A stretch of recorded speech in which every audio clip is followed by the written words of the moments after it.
Mandray vahiny indray tsika amin'izao a tonga soa asana eto amin'ny fandakana bonjournaux. Miarabanao pani miarabany mpijeriny TV Plus Madagasikara rehetra. Izy dia anisany mitondra an'ireny tantara sy angano kely mitondra fananarana ireny.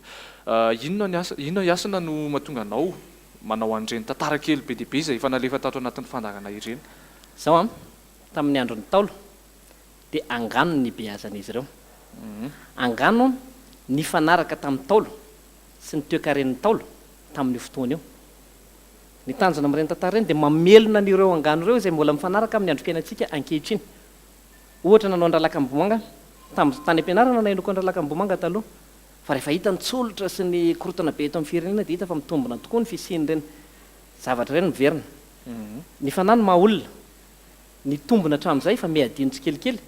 dia hoy iasina hoe andao ho velomina io tantara io fa mifanaraka amin'ny ankehitriny. Ny tenin'ny asina zany tsy hoe mamelona ny fomba ny Taolo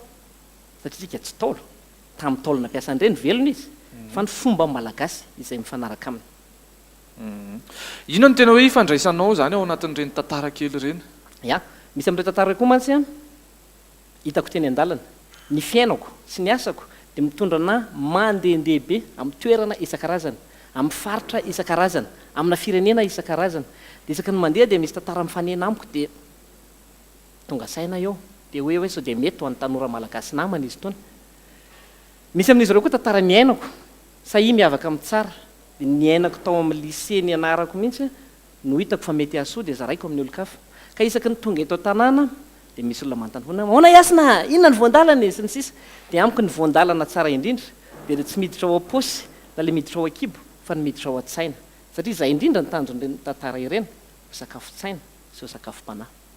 Ianao hoe zany tena hoe nobeazana tao anatin'ny resaka fitaizana malagasy fa na ny fomba firesaka ao ary dia tena hoe manandratra sy mametraka tanteraka ny maha-malagasy. Ny beazako zanaka pikabary kalaza tsy afianako izay zavatra hoe ary nikabary iasina kely pikabary badalele ty taloha tamin'ny tele teo izy tamin'io fa iverenako ilay filozofia joroko hoe ny hazo avo tsy maintsy manana ny fakany lalina tatoriana dia nanana vitana ifandray amin'ny anivelany dia teo zany nahita hoe tsara ny fisian'io fakany io fa ilaina koa ny makany ivelana ilaina koa ny misokatra ho an'ny tanora malagasy. Ny zavatra efa niainako anankiray ary tena tiako mizara azy dia nitsapako zany isaky ny mandalo eto Antananarivo tanànan'ny beazako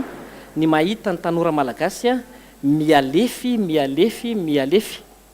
betsaka ny toerana alehako mahita tantara isan-karazany any maheno mpitantara vaovao misy tantaran'olona heniko any misy tantara anankiray milaza ny tanjon'io tantara io zany tantara rehetra tantaraiko ireo dia ny tantaran'ny taratasy fotsy tsy ahy izy ity fa anapana be malaza eran-tany Bion ka ty latono anarany ary faly fa nasainy tantaraiko an'ny vahoaka malagasy. Betsaka amin'ny fanabeazana ozy manao ohatry ny fanabeazana ho taratasy fotsy izany hoe tsy misy kianina miezaka ny tanora mba tsy hisy kianina zay matahotra izy voakiana matahotra izy voapempo mandihy ianao tsy mahay mandihy kory ianao zany mihiry ianao raha tsy feo ianao zany miteny frantsay ianao tsy mahay miteny ianao fa mangina dia isaky ny mandihy zavatra rehetra dia miafy zany le tanora ho anify tsisy tikany tsisy satria raha vao miainga kely izy dia voapempo dia matahotra ny tsy voapempo izy dia aleony tsy manao aleony tsy mandihy aleony tsy mira satria iteny tsy haiko dadato iteny nenito iteny ny atsapita atahotra foana izy ka matahotra no pempo ohatr'izao le tanora malagasy dia aleony tsy manao ninina dia aleony miforotra moramora nefa ny hazo avo lalipaka ambarako anao sahy ianao voapempo ary mangala lesona ny fanampempona azonao fa rehefa tena pempo ianao dia iny ianao no afaka manidina. Tsara be iny ohatra iny inona asana no tena hoe tanjona zany ao anatin'ireny tantara kely be dia be ireny?